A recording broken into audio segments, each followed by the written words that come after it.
Bismillahirrahmanirrahim.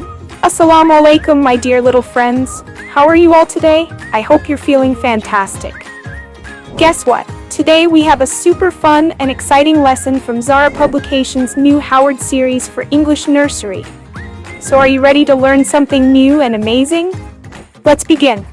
Activity. Hello kids, welcome to today's fun activity where we'll learn about beginning sounds and the sound of the letter E.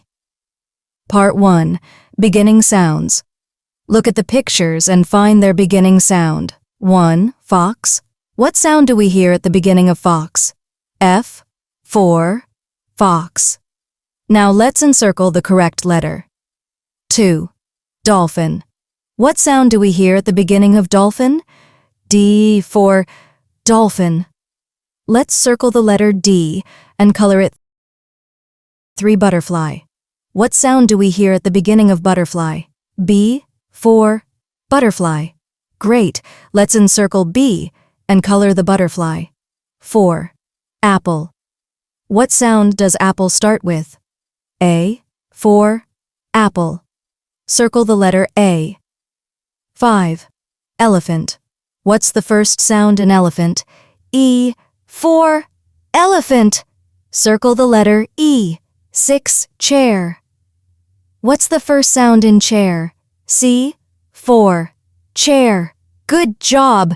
Circle the letter C. Amazing. You did a great job finding the beginning sounds. Part 2. Sound of E. Now, let's learn some words that have the E sound. Listen carefully as I say the words. End, lend, send, bend, tend, mend. Get, set, let, pet, net, met, said, bed, wed, read, led, fed. Can you hear the E sound in all these words? Say them out loud with me. Now let's practice reading them one more time. Wow! You learned about beginning sounds and the sound of E today. Keep practicing and soon you'll become a reading champion. Great job, everyone! See you next time for more fun learning.